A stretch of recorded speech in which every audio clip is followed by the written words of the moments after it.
Hoje nós vamos falar um pouco sobre um tema complexo.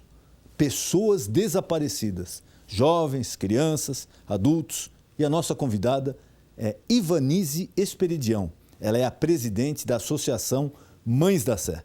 Não perca, daqui a pouco, no Ponto de Equilíbrio. No Brasil, até 200 mil pessoas desaparecem por ano. Deste total, apenas entre 10% e 15% acabam retornando para suas casas. O estado campeão desse preocupante ranking é São Paulo, o mais populoso, no qual 100 pessoas desaparecem por dia. O segundo lugar fica com o Rio de Janeiro. Nos primeiros 6 meses deste ano, no Distrito Federal, foi registrado o desaparecimento de 1.500 seres humanos. Então, na capital do país, 8 pessoas desapareceram por dia. Dados da ONU, a Organização das Nações Unidas, apontam que entre 7 a 9 bilhões de dólares são movimentados todos os anos e em todo o mundo pelo tráfico de pessoas. É muito complicado esse problema, porque durante os 33 anos que eu servi na Polícia Militar, eu vi vários casos de pessoas desaparecidas. Normalmente, quando é criança, os pais têm que redobrar a atenção em locais públicos, saber onde as crianças vão, os locais que frequentam. Adultos, mesmo sendo adulto, é necessário que você acompanhe seu filho, tenha mais ou menos um monitoramento dos locais que ele frequenta, tenha telefone de contatos, porque muitas pessoas desaparecem por problemas psicológicos, muitas pessoas desaparecem porque são sequestradas, muitas pessoas desaparecem porque querem desaparecer. Então é um assunto muito complicado e nós temos que redobrar a atenção, nós que somos pais, nós que gostamos das pessoas, os nossos entes queridos, nós temos que manter um contato constante. E o monitoramento é importante, saber onde a pessoa vai, saber com quem ela anda e saber sempre o que ela quer fazer da vida dela. O desaparecimento de seres humanos é o tema que o pastor Denis Munhoz e sua convidada abordarão no programa Ponto de Equilíbrio de hoje. Ivanise Esperidião da Silva Santos é natural de São Luís do Quitunde, nas Alagoas. É bacharel em Direito. Há 20 anos procura pela filha desaparecida que sumiu quando voltava de uma festa de aniversário aos 13 anos de idade, a 120 metros da própria casa no bairro paulistano de Pirituba. Ivanise é fundadora e presidente da Associação Brasileira de Busca e Defesa a Crianças Desaparecidas. Muito boa noite, meu amigo, minha amiga. O nosso encontro de final de noite. Programa Ponto de Equilíbrio. Você pode participar diretamente no programa agora. Se você quiser, você pode acessar o nosso site, nosso Facebook, WhatsApp. Você pode fazer a sua pergunta, encontrando a relação dos convidados, mandar aqui para a nossa produção. Nós encaminharemos todas as perguntas aos nossos convidados. O programa é sempre feito pensando em você. E nessa noite, é com imenso prazer que nós recebemos Ivanise Esperidião. Ela é a presidente da Associação Mães da Sé. Muito prazer, obrigado por ter aceito o nosso convite. Um prazer receber novamente a senhora aqui. A senhora teve um tempo atrás. É sempre um prazer estar aqui, o senhor pode contar. Nós somos parceiros já, né? Verdade. Espero que o programa tenha ajudado em alguma coisa e coloco sempre à sua disposição. Só queria explicar um pouquinho para o nosso telespectador. A dona Ivanise, ela preside essa associação de jovens, crianças e jovens desaparecidos, que é conhecida como Associação Mães da Sé. A senhora esteve aqui há quase 2 anos atrás, quando nós fizemos o programa. Eu queria que, por favor, a senhora passasse para o nosso telespectador de novo o que é a associação, a quem ela atende, como ela ajuda, como é o trabalho da associação. Esse trabalho ele nasceu em março de 96, a partir do desaparecimento da minha filha, que continua desaparecida. Desapareceu em dezembro de 95 e 3 meses depois do desaparecimento dela, eu me juntei a outras mães e resolvi criar um movimento. Nasceu o primeiro movimento na Praça da Sé de Mães, é por isso que as pessoas nos chamam de Mães da Sé, pelo fato de nos reunirmos nas escadarias da Catedral da Sé a cada 15 dias com fotos e cartazes dos nossos filhos desaparecidos. Só um minutinho, eu queria também passar, muitas vezes, já me perguntaram isso, por isso que eu vou colocar aqui para a senhora, se tinha alguma coisa a ver com movimento político, nada a ver, não tem nada a ver com ditadura, com desaparecimento de pessoas na época da ditadura, nada a ver. É um movimento, como a senhora falou, que começou em 96, de crianças e jovens desaparecidos. Então não tem nada de política ligada ao movimento. Não temos, até os dias de hoje, nós não temos nenhum vínculo político com nenhum partido político, com nenhum seja deputado, senador, nós somos totalmente apartidários, porque a nossa luta é uma luta que não tem partido, né? E quem quer ajudar, quem ajuda, quem não quer, não ajuda. E para lhe falar a verdade, até hoje a gente não tem nenhum político que tenha assim, se envolvido na causa, se interessado pela causa. Eu costumo dizer que a nossa causa ela é uma causa solitária, porque pessoas desaparecidas não dá voto. Então, isso para os nossos políticos não há interesse. Infelizmente, é uma realidade muito triste, porque se nós tivéssemos políticos que se interessassem pela causa, para fazer projetos de leis, para cobrar dos nossos governantes, que fosse realmente cumprido algumas das leis que já existem, as coisas andariam de outra forma. Mas a senhora tem a nossa palavra aqui, nós entrevistamos muitos políticos aqui, deputados federais, estaduais, senadores, vereadores.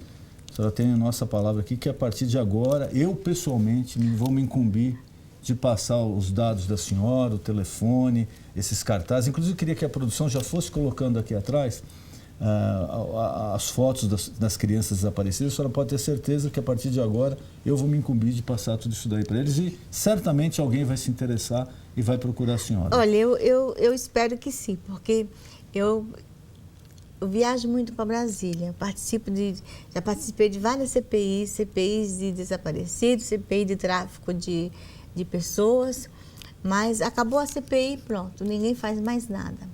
Se faz um relatório da CPI e ponto.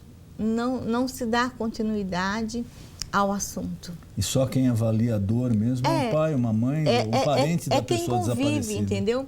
Eu já fiz algumas propostas. Recentemente eu estive na Comissão de Direitos Humanos do Senado, numa audiência pública sobre desaparecidos. Eu fiz uma sugestão que eu já havia feito a 2 antigos presidentes da Comissão de Direitos Humanos da Câmara Federal, que fosse criado uma comissão de uma frente parlamentar sobre pessoas desaparecimentos civis, assim como existe uma frente parlamentar de desaparecidos políticos, e as pessoas não se interessaram. Então, eu acho que o desaparecido civil, os políticos não têm interesse. A senhora contava que a ideia surgiu, infelizmente, né, a partir do desaparecimento da sua filha. E como isso aconteceu? Qual a idade que ela tinha? Como foi? Dali para frente, como a polícia ajudou? Como é que foi a atuação do poder público? Nada, até os dias atuais. A minha filha desapareceu em 23 de dezembro de 95, a 120 metros de distância da minha casa, quando ela retornava da casa de uma colega da escola. Quantos anos? 13 anos. Hoje minha filha tem 33 anos. São quase 20 anos, em 23 de dezembro agora faz 20 anos, de uma busca solitária. Nesses 20 anos, eu fui chamada na delegacia de desaparecidos 3 vezes. O auto de investigação da minha filha já foi arquivado por diversas vezes. Eu estou falando porque eu tive acesso, eu tenho cópia do auto de investigação da minha filha até 2009. E até onde eu tive acesso, até onde foi me dada uma cópia, eles arquivam e colocam lá. Arquiva-se por falta de elementos. E todos os procedimentos que foram feitos, que foram muito poucos, eu até entendo, porque desaparecimento é um caso muito complicado, porque não tem muito o que investigar. A polícia investiga, o que a polícia faz? A polícia investiga os hospitais, os IMLs, vê se, no caso da minha filha, ela não tinha RG. Então, o que eles fizeram? Eles investigaram para ver se ela tinha tirado o RG, passaporte, CPF, título de eleitor, se ela tinha dado entrada em alguma maternidade. Nada disso aconteceu. Mas a senhora falou que foi a 120 metros. É uma distância muito pequena. Muito pequena. São o quê? 2 quarteirões? Nem isso? Menos, muito menos. E ninguém, nesse trajeto, ninguém viu o que aconteceu? Não se sabe de nada? Eu não acredito que alguém não tenha visto. Não acredito. Só que, infelizmente, o que eu ouvi logo que ela desapareceu foi que ninguém viu. Não entra na minha cabeça até hoje como que alguém pode desaparecer tão próximo de casa e ninguém ter visto. É como se alguém, a sensação que eu tenho às vezes, é como se alguém tivesse abduzido a minha filha, porque não há uma explicação lógica como que alguém pode desaparecer e nunca mais ser vista. Eu nunca tive nenhuma informação de alguém que falasse assim, eu vi a sua filha em algum lugar. Todas as informações que eu recebi, eu fui atrás, seja na capital, no interior ou em outros estados. Porque se você não for atrás, você fica com aquela dúvida, será que é ou não é? Então, eu fui atrás de todas as informações que eu recebi, todas as denúncias que eu recebi, eu já fui atrás da minha filha em prostíbulo, em 3 favelas na cidade do Rio. Aqui em São Paulo, eu já fui em 2 favelas na Zona Sul, de entrar na favela de madrugada e pedir ajuda para o traficante, sabe? E sair de lá guiada pelo traficante e ele falar para mim, mãe, se a sua filha estiver aqui, a senhora vai levar a sua filha embora. E nada. Mas a senhora checou todas as informações? Todas as informações. E assim, fui atrás da minha filha, até a última vez que eu fui atrás de uma informação da minha filha foi numa cidade no sertão da Bahia que chama Mundo Novo. A pessoa viu a foto dela num programa de televisão e ela achou aquela moça muito parecida com a minha filha. E ele tirou a fotografia daquela moça de longe, para que ela não percebesse que estava sendo fotografada, e ele mandou a fotografia para mim. A vontade de ser a minha filha era maior do que a realidade. Eu pegava a foto da minha filha e pegava aquela fotografia e ficava comparando. E mostrei para minha outra filha, mostrei para o pai, mostrei para várias pessoas. E as pessoas falavam assim, eu acho que não é. Essa é muito diferente. A senhora não queria acreditar. Sabe? Mas eu não queria acreditar. Se eu não fosse ver aquela moça... Não, está correta, tem que checar todas as informações. Eu tinha que ir. E assim, todas as vezes que eu fui atrás da minha filha, eu levei roupa para trazer ela, eu levei calçado para trazer ela. Mesmo sem saber que eu tinha 50% de chance de ser ela e 50% de chance de não ser. Mas a vontade de ser era muito maior. Cheguei em Salvador, era meio-dia. Peguei um voo aqui, 10 horas da manhã, cheguei em Salvador meio-dia. Só tinha passagem para aquela cidade 9h30 da noite. Aquelas 9 horas foram uma eternidade para mim. Eu viajei 6 horas. Quando eu cheguei naquela cidade já era de madrugada. E aí eu procurei uma pensão, um hotel, alguma coisa que eu pudesse ficar ali até o dia amanhecer, porque eu não dormi, porque a ansiedade era muito grande. Quando o dia amanheceu, eu tomei café e fui no endereço que a pessoa, porque ele mandou aquela foto com as melhores das intenções. A intenção daquela pessoa era ajudar. E aí, quando eu cheguei na casa daquele senhor, ele se assustou. Ele falou, senhora, o que a senhora está fazendo aqui? Eu disse para ele, eu vim aqui para o senhor me levar até a casa daquela moça que o senhor me mandou a foto. Ele disse, eu não estou acreditando. Eu falei, mas o senhor vai me levar. E ele foi comigo. Quando eu cheguei lá, que ele bateu palma, que aquela moça saiu para fora, que eu vi que não era minha filha, eu quase enlouqueci. me deu uma crise de Não, choro. E a expectativa até sabe? aparecer a pessoa deve ter sido, né? Porque Não, essas horas devem sim. ter sido meses para a senhora. E assim, quando eu fui me aproximando da casa, as minhas pernas foram amolecidas, sabe, ficando moles. E eu comecei a ficar com o coração disparado. Quando aquela moça saiu para fora, que eu vi que ela não tinha nada a ver com a minha filha, eu quase enlouqueci. Me deu uma crise de choro, o coração parecia que ia sair pela boca. Eu tenho arritmia cardíaca e eu tive uma crise muito forte de arritmia. Ela olhou para mim e ela disse para mim: eu conheço a senhora não é a mãe da Sé? Eu falei para ela: sou. O que a senhora está fazendo aqui? E aí eu fui obrigada a falar para ela. Eu peguei a fotografia, né, que o senhor tinha mandado para mim, e eu falei para ela, né, depois de muito tempo, depois de eu passar uns 20 minutos, de eu ter tomado água, ter tomado meus remédios, de ter me acalmado um pouco, de ter condições de falar. Aí eu expliquei para ela que aquele senhor não fez aquilo, né, por maldade. A intenção dele era realmente de ajudar. E aí ela disse que ela realmente morou em São Paulo e fazia 3 anos que eles tinham voltado para a terra natal, que ela morava na região, no município de Cotia, e faziam 3 anos que a família tinha voltado para a Bahia. E eu fiquei numa frustração muito grande. Todas as vezes que eu fui atrás dessas informações, eu criei uma expectativa muito grande.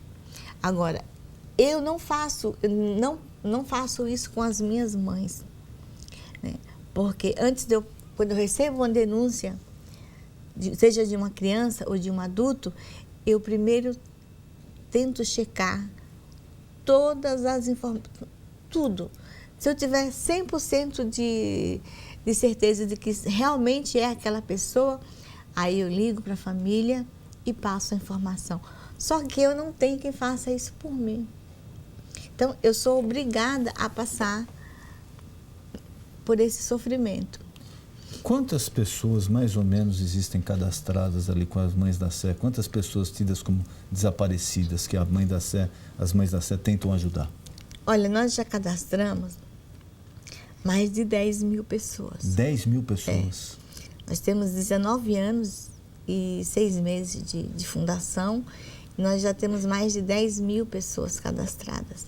Quando fizemos 19 anos, em 31 de março, eu fiz um balanço geral, nós tínhamos 4.233 pessoas localizadas em 19 anos de trabalho. Quer dizer, praticamente 40%. 42% de resultados, né?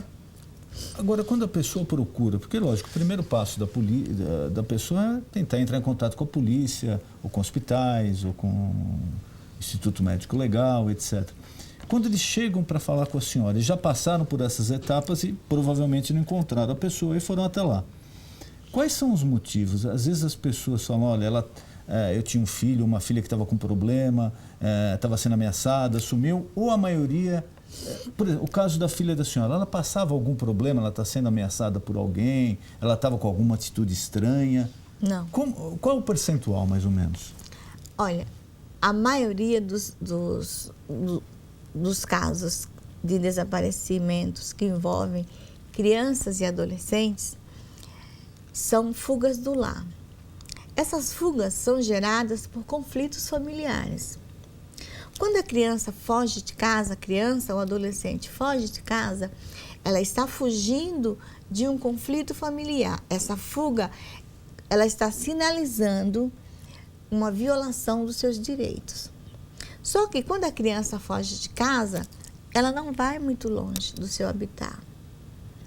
O mais longe, a gente já encontrou criança de São Paulo, no Rio, do Rio em São Paulo, já encontramos menina de São Paulo, no Paraná, no Amazonas, entendeu? Mas isso é muito raro. Exceção, a regra sempre está por perto de casa. É sempre por perto de casa. Já encontramos a meninos até lá mesmo na Praça da Sé, que a mãe estava ali conosco na Praça da Sé e deu de cara com o filho, com a molecadinha de rua ali na Praça da Sé. Agora, o desaparecimento, ele tem vários fatores que envolvem o desaparecimento. A fuga do lar são maioria.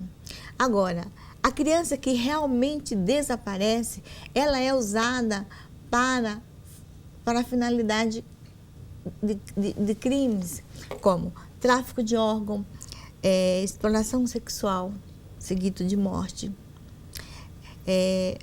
tráfico de seres humanos, a prostituição, tráfico de drogas.